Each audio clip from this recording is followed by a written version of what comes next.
I have spent hours today trying to work out where to begin, how to bring this episode to you. I don't mind admitting I'm completely stressed out. We've got just over 2 weeks before our self-imposed deadline for sailing, and we're nowhere near ready. I've got a load of work to do, and I haven't even begun to do any passage planning. Stop worrying. You've got plenty of time. Take some time off and edit the video. Good God, man. There isn't a moment to lose. Get on with your work. There's no time for videos. Don't listen to him. He'd have us believe we're all doomed. Relax. What's another year? Another year? Are you mad? Do you realise how old he is? He may not live that long. Oh, go away. The work that we have to do now are relatively small jobs, and in an ideal world I would leave probably about a month to get, at least a month to get them done. How much time have I got? 2 days. And I am in the middle of probably about 6 quite important jobs that have got to be completed. So it will, although I'm going to down tools in 2 or 3 days time, that doesn't mean to say, well, I actually stop work. We bought the boat 10 years ago. Those of you who have followed us and watched the episodes know what's been involved in building this boat. And all of a sudden we've entered into a complete different world. Up until now, it's all about fixing major problems with the boat. And we've never had a deadline. You know, 1 year's followed another. We've worked every hour. We've worked, 6, sometimes 7 days a week to get that finished. And that's been pretty much our life. We've forgotten how to socialise. We've forgotten how to sort of live a normal life, if you like. And all of a sudden, we've entered into a completely different world, which is... This is the last video in the series on restoring Josefine. From here on in, it's going to be about sailing Josefine. The only thing I can do really is to go through our job list that I've been working through over the last 6 weeks. And in here...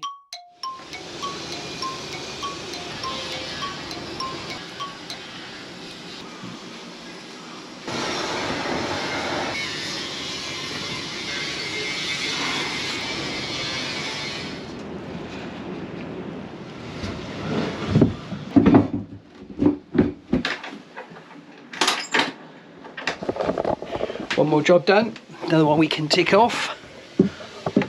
Rubber seal hatches and doors. So what's next?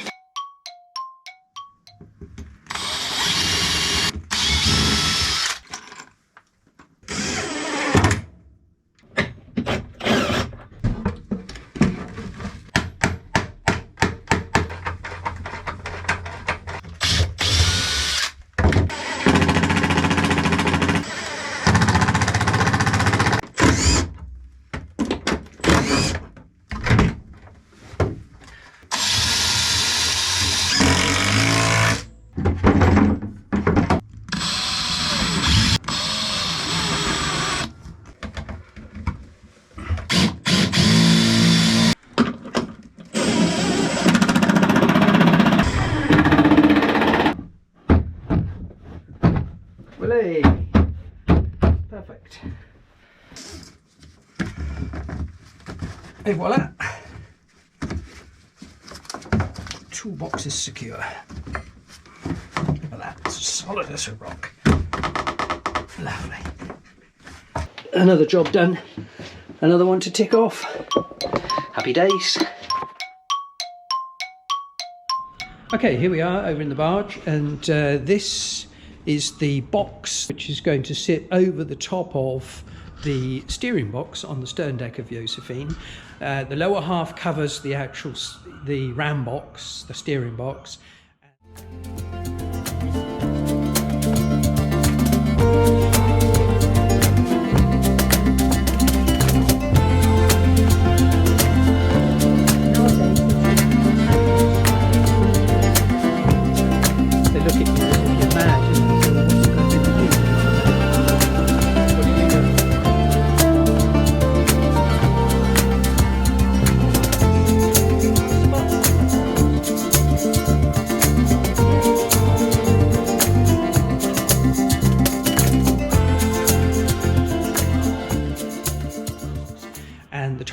this box will be home to our life raft.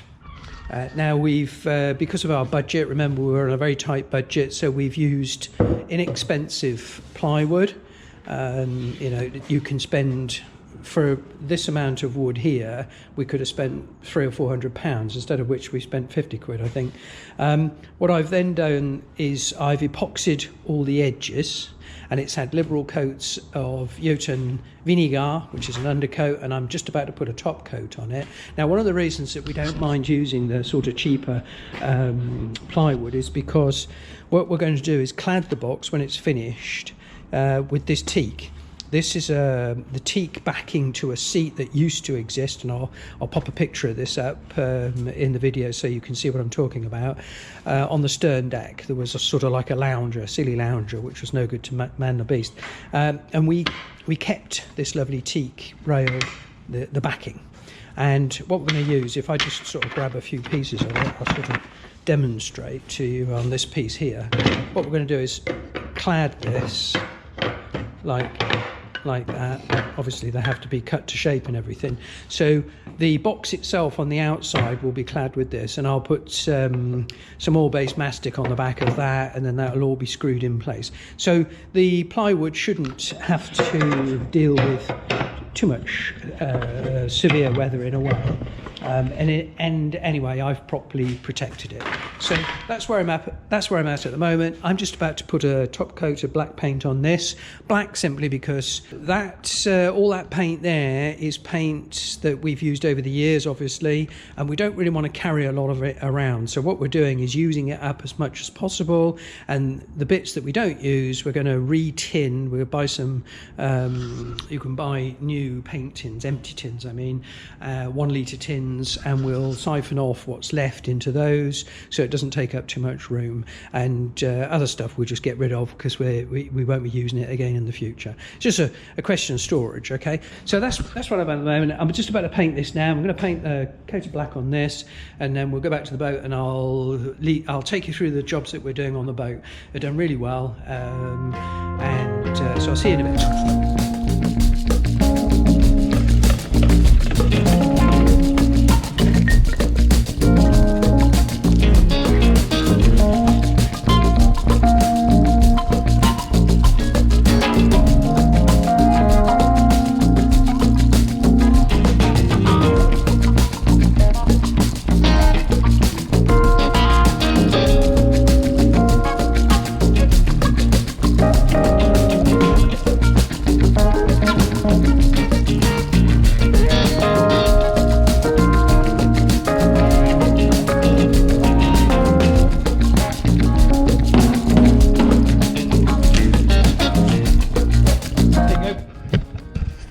Quick and easy. Remember, at this stage, protection is the priority more than cosmetics.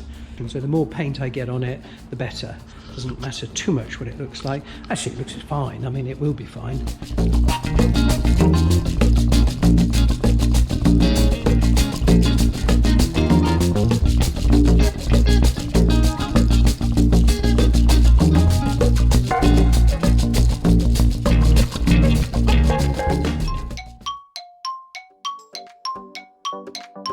Although by now I had of course finished our bowsprit net, I hadn't had time to lash it in place. There were 2 stages to this. First, lash it to the whisker stays using a simple half hitch, then the more complicated job of dealing with the inboard end, where I had left a lot of loose ends ready to be tied up.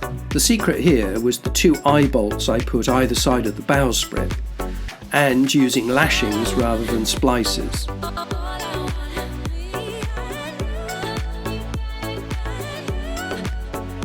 The result was a nice, secure, stable platform.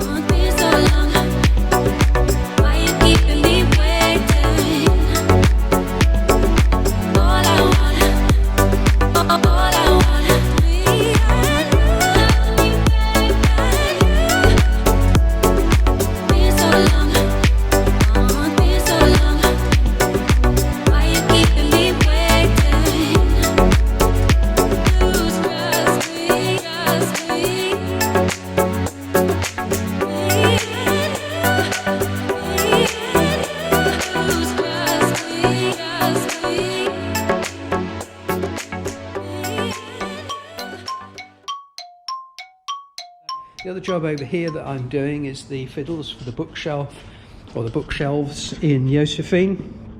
And again, we've resourced material. These are actually the original pin rails.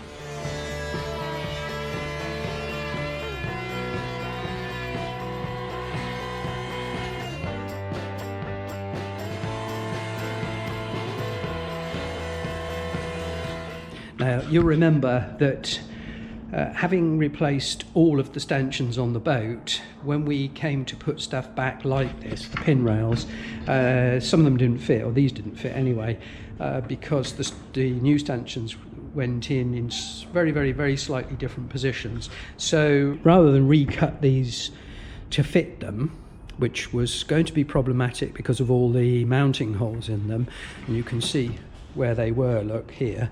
What we've done here, again, Dominic ran the buzzsaw down that and cut it into half, so that I've got two bits now, and I'm going to use these as fiddles because I thought that'd look quite nice on the bookshelves. So that's what I'm about to do. These are the end bits that will be cut and slotted. I think I've got one over here, look, that I'm just working on at the moment. It'll look something like that. Look, I've just gone round with the router around the edge to make it look attractive. Cut that slot out of there, and then these will drop in and stop the books going flying. And again, this is, you know, recycled timber. These came not from the boat, but from, they're the drawer off an old sideboard or something, a beautiful, lovely oak. And so I'm reusing that, so I've just cut them up, and I've got 8 of these to make for the 4 fiddles. So that's what we're up to. A little bit more varnishing over there to do. That's off the bits. I'll show you that later. I've just done the copper on one of them. I've got a bit more copper over here, which is another job I'm working on at the moment. So this piece of copper here has got to be cut. That's the template. That's the template for the one I've done. I've got to make another template like that, cut it out, and then that folds over the top of the bits, look. And I'll show you how I've done that. I've done one on the boat, and I'll show you that over the weekend. I'll show you that over the weekend, along with all the other stuff we've done.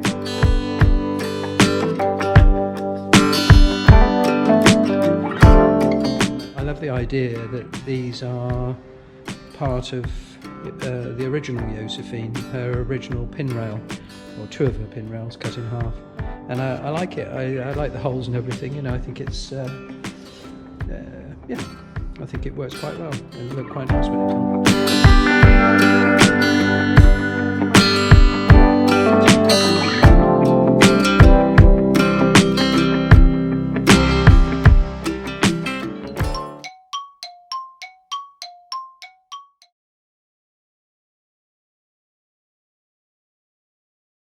Here, I've had to cut this section out here because our old mechanical system fitted underneath it, and the new one comes up to around about that height there.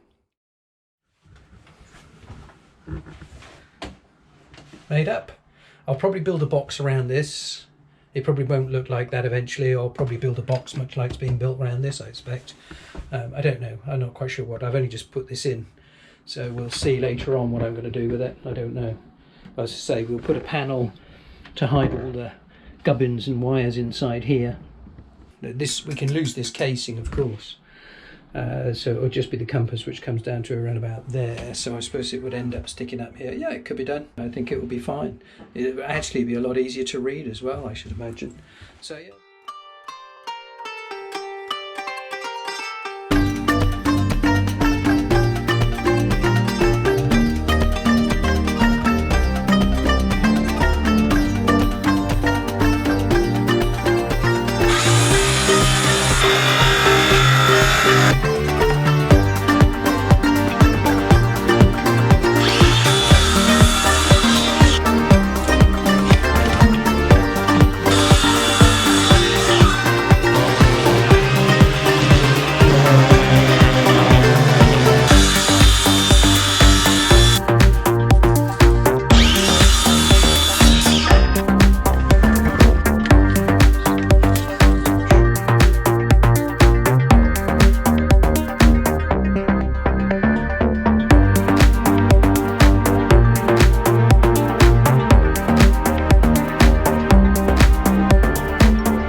jobs I'm doing at the moment, I'm working on a ladder, access ladder to get from our dinghy on deck or out of the water. I've designed it so that if I'm stood on the seat in the dinghy, that should be a nice little first step up, and then the final step will be the capping rail, which is here. So there's no step here, there's no tread here, because that will be the capping rail, and then you've got a bit of a handle there. So I've just fashioned that. You can see it's curved to match the curvature of the hull. It only touches in two places. It touches here on the capping rail, and it touches around about here on the rubbing strake. So none of this is up against the side of the boat, which is nice. That was achieved just simply by going backwards and forwards to the boat with bits of wood, and presenting them to the boat and seeing what works really. And this was the shape that I came up with. It was also dictated, as is often the case with us, by the available timber, the available material. And this is all wood that was left over from laying of the deck. This is the pine we used for that. Dominic kindly cut it using the bench circular saw for me into 1.25 inch planks. I think there's some over here. This will give you an idea. Here you go. Here's one of our deck planks, look, that we laid. And what he's done is just, rather than thickness it with a machine and waste all that material, he circular sawed down the middle of it, which produced these nice planks which I could make the treads out of, and the sides I made out of some other timber that we used in the king plank on the deck. So it's all recycled, reused stuff, from leftover stuff. I've got a little knot there to fill in. I'll get some resin and do that before today's out. I've just finished this. Those treads are glued in now. They're let in and then glued in. And I'm just about to put a copper bar underneath the top and bottom treads. That's over here. That's my next job, actually, literally. That's here. I'm just about to cut that, and then I'm going to peen the end over. I'm not going to have thread the ends and nuts.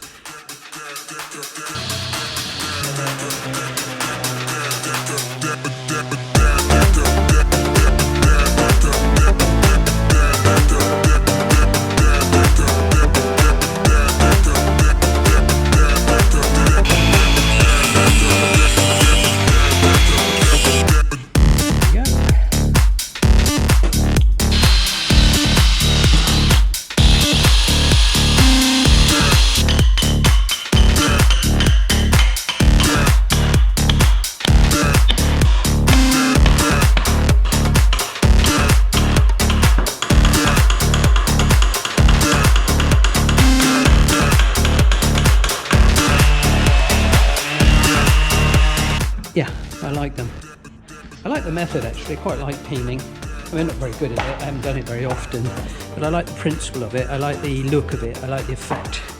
I like the simplicity of it, not having to thread and have nuts exposed. I think it looks quite attractive. So there's my two bars. That will hold it all together.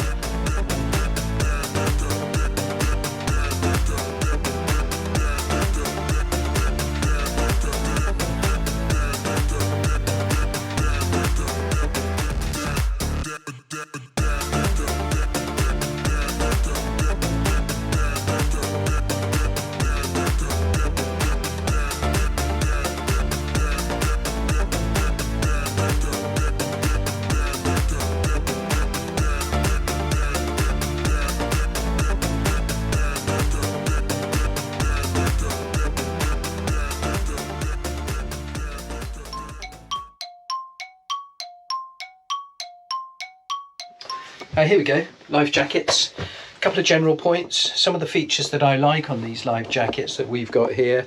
One, I really like having this attachment ring for a lanyard or a safety line to attach to the jack lines that run along the deck. The other thing I really like is the crotch straps. I don't like the life jackets without those. They stop the jacket rising up, which it does, if you're working on a boat. Okay, here's the component parts you're going to need to service an automatic life jacket like the ones we've got here. It's very simple. You've got the hydro switch, which is triggered by water, which releases a big spring in here which pushes that plunger up. And that's 2007, 8, 9, 7 and 8. So they're all expired. So what I thought I'd do is we'll just check them and see if any of them work. That's there you go, bang, off it goes. And you see the little end popped out, look. So it did work. That was supposed to have expired in 2007. So this one, slightly different model, and this one expired in 2008. Boom, there it goes. In fact, there you go, you can see the because it's not screwed in, you can see the whole plunger out there now, look. So that's quite nice actually, it gives you a good view of it.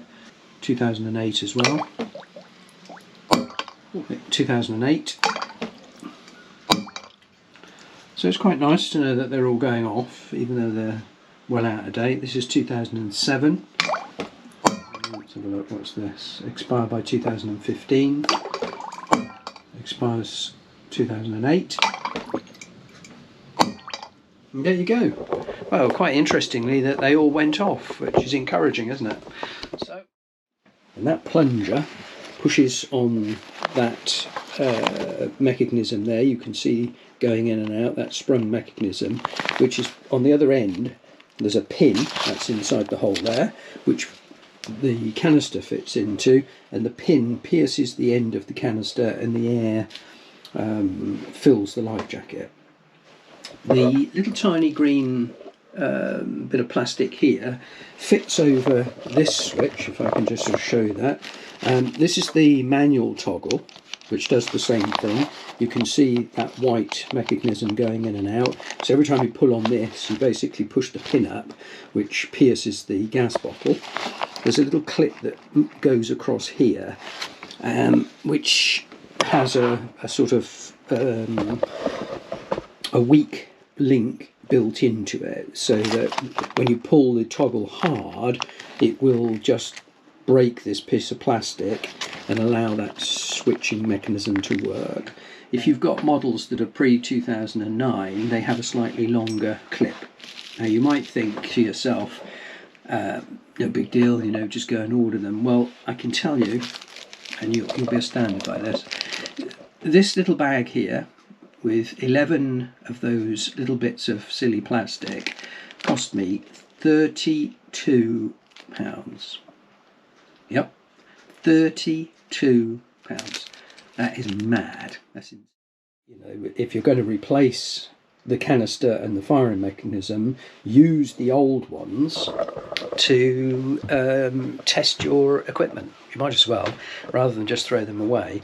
And then by that means you also find out whether the life jacket's integrity, you know, if it stays inflated for 24 hours. So I've done all that.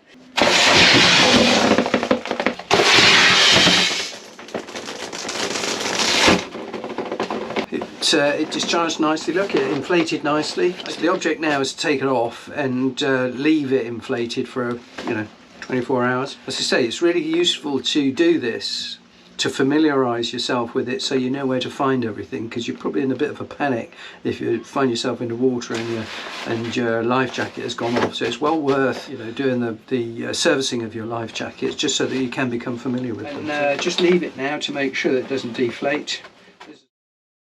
That's what I've heard. This is the light, and again I had to read carefully the instructions to find out how these worked, and I don't think I would have had the foresight at sea, when everything's going wrong, to know how this operates. So it's well worth doing this before you actually have to use them in earnest one day. Whistle on this one is in here, look. Again, you wouldn't know that. I don't think you'd pick that up. There's a whistle in there, look, inside that strap. I honestly don't think I would have found that. Bobbing around in the sea, screaming for help. So it's well worth knowing your life jackets. And in here, look, you have the various parts. This is the hydro switch. When it gets into the water that lets it off. Now, there's little green plastic clips that go over there to indicate that it's been discharged, and I'll show you that in a minute. So this all has to come off. The gas bottle, as I say, has been deployed, so that's out. And then this part here, you don't replace the switch, all you do is replace this part here.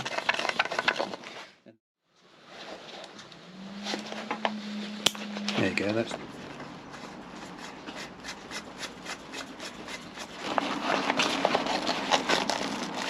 And then I bought 4 new parts for these.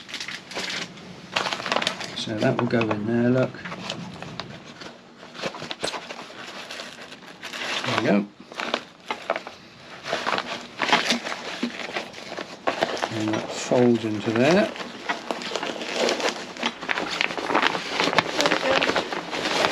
Okay.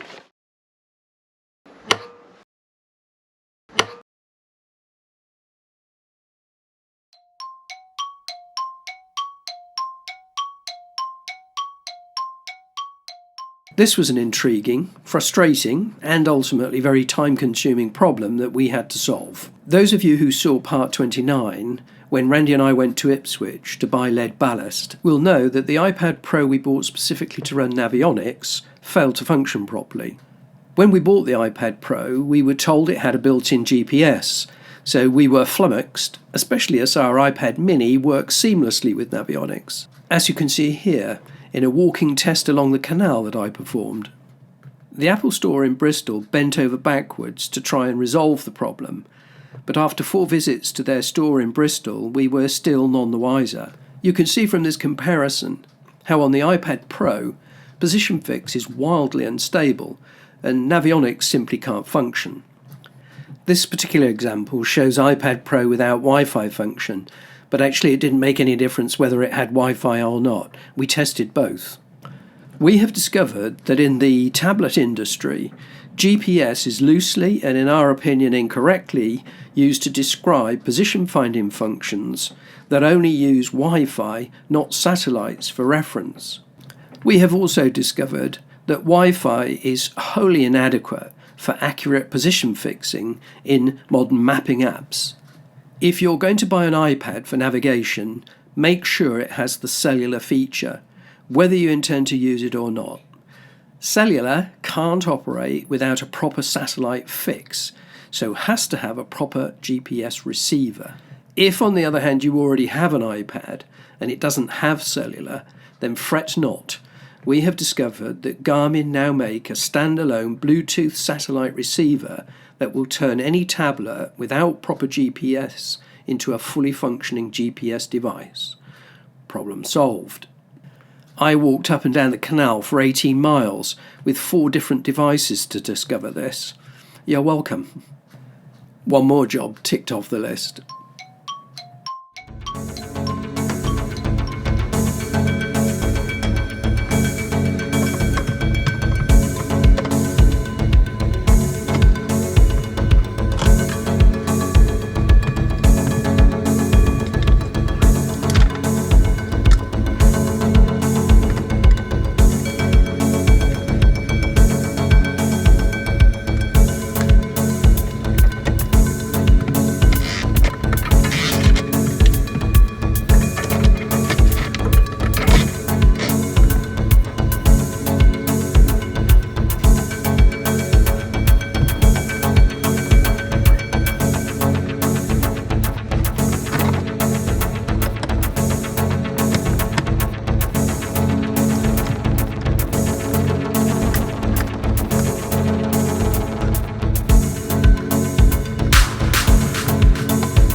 That was really very simple. It couldn't be more simple. Let's just recap and have a look at the bits. So those are the little bits.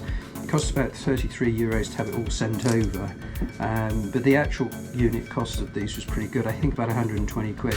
Given that these things cost about 900 quid each, it was worth doing it. And remember, if I brought somebody out, they would have charged me that probably just for coming here, and then they would have gone through a whole load of other stuff. Probably it would have ended up costing a lot of money. So there is a nice simple way, and post-Brexit it's a little bit more difficult. You can't go on the French company's website and order direct from Britain, but if you call them, they are absolutely brilliant. I emailed them and I had a long exchange of emails, and they asked me questions about the parts they needed. They got me to give them serial numbers off the fridge and everything. So, you know, they were bothered. They didn't just send out a load of bits. They wanted to make sure I got the right bits. They were tip-top. So yeah, absolutely excellent. And that job can't have taken more than half an hour to do the whole thing. So excellent. It couldn't really have been simpler. I don't know why Dometic, the company who make these things, I don't know why they don't have a service where they provide you with the parts. It's mad that they... So there you go, another job ticked off. So I can go into my final jobs list, Josefine's final jobs list, and that's one more ticked off. So there you go, catch you later.